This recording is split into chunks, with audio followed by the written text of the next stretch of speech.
Salut tout le monde, ici Adrian Mercier. Bienvenue sur ma chaîne, dédiée à notre belle planète et aux enjeux de l'écologie. Si vous voulez en apprendre plus sur comment protéger notre environnement et adopter des gestes éco-responsables, pensez à vous abonner pour rester informé. Prêts à explorer ensemble? C'est parti. Bonjour à tous. Aujourd'hui, je vais vous parler d'une innovation surprenante dans le domaine de l'énergie, une cellule photovoltaïque qui contient du bois. Oui, vous avez bien entendu. Dans cette vidéo, je vais explorer comment cette combinaison inattendue pourrait révolutionner notre approche des énergies renouvelables. Nous allons découvrir les avantages de cette technologie, son fonctionnement et son potentiel pour l'avenir.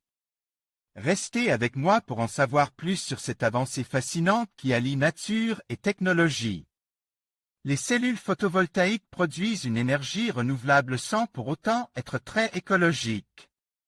Cette situation pourrait progressivement changer. Des chercheurs américains viennent ainsi de créer un substrat composé de nanoparticules de cellulose qui se dissout en quelques minutes dans l'eau. C'est ainsi qu'est née une cellule solaire faite partiellement de bois. Le substrat sur lequel repose cette cellule photovoltaïque est fait de nanoparticules de cellulose produites à partir de végétaux. La température maximale requise durant la fabrication de cette cellule est de 80 degrés Celsius, soit bien moins que les 3000 degrés Celsius qu'il faut atteindre pour obtenir le silicium à partir de la silice avant d'en faire des wafers. Canek Fuentes Hernandez, Georgia Institute of Technology. Les cellules photovoltaïques produisent une énergie renouvelable, en l'occurrence de l'électricité, en exploitant une ressource inépuisable, la lumière solaire. Si cette approche est louable, rappelons qu'aucun gramme de CO2 n'est émis dans l'atmosphère. Elle pose tout de même quelques questions d'ordre environnemental. En effet, la fabrication et le recyclage de ces cellules nécessitent bien souvent l'utilisation de hautes températures particulièrement énergivores. Par ailleurs, certains composants renferment des éléments toxiques, comme le cadmium, qu'il serait préférable de ne pas perdre dans la nature. Une cellule photovoltaïque n'est pas vraiment un produit vert, du moins pour le moment. La situation pourrait changer dans les années à venir, puisque des travaux visant à trouver des alternatives sont menés dans le domaine des cellules photovoltaïques organiques. Leur technologie repose sur l'utilisation de semi-conducteurs principalement composés de carbone-carbone, comme les molécules du vivant.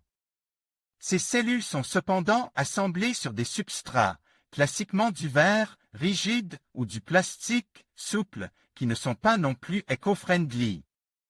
En effet, ils sont produits à partir de dérives du pétrole ou grâce à de hautes températures. Les cellules photovoltaïques construites sur un substrat fait de nanoparticules de cellulose, bas de l'image, se recyclent facilement.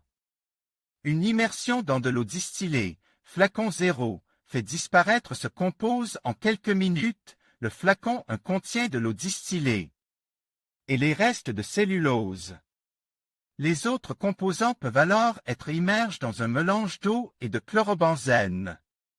La couche d'absorbant faite de polymère se dissout, flacon 2, ce qui libère les contacts métalliques, flacon 3, au fond du récipient, près du chiffre 4.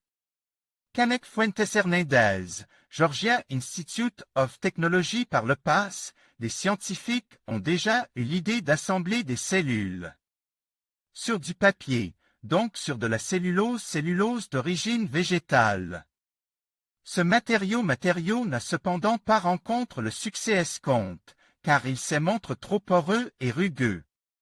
L'idée faisant son chemin, sous l'impulsion de Bernard Kipling du Georgia Institute of Technology, des chercheurs en trouvent un autre moyen pour exploiter la cellulose, la transformer en nanoparticules de CNC, pour cellulose nanocristal, qui peuvent ensuite être assemblées sous forme de substrat. Les tests présents dans Scientific Report ont été concluants. Un recyclage des cellules photovoltaïques simplifie. Ce substrat en CNC présente l'avantage d'être souple et transparent, tout en étant peu rugueux. Ses reliefs font au maximum 2 nanomètres de haut. Dit-il important, il se désagrège complètement en quelques minutes lorsqu'il est immergé dans de l'eau à température ambiante. Ainsi, son utilisation rendrait les cellules photovoltaïques en fin de vie particulièrement faciles à recycler. Une cellule organique a été assemblée sur ce substrat.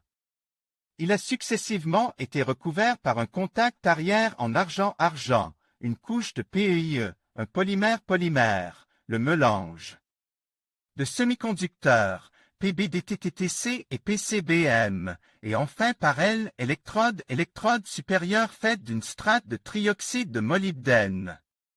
Molybdène et d'une couche d'argent. Le rendement mesure n'est que de 2,7%. Un résultat intéressant, mais nettement inférieur aux 11,1% affiché par la meilleure cellule photovoltaïque organique, assemblée sur un substrat en verre. Des recherches sont déjà en cours pour améliorer les performances de la cellule construite sur CNC. L'équipe se concentre notamment sur la transparence des collecteurs de charge. Ainsi, les cellules photovoltaïques pourraient bientôt devenir durables et renouvelables, comme l'énergie qu'elles produisent. En conclusion, cette cellule photovoltaïque innovante, qui intégrait du bois, représente une avancée significative dans le domaine des énergies renouvelables. En alliant durabilité et efficacité, elle ouvre la voie à de nouvelles possibilités pour la production d'énergie propre.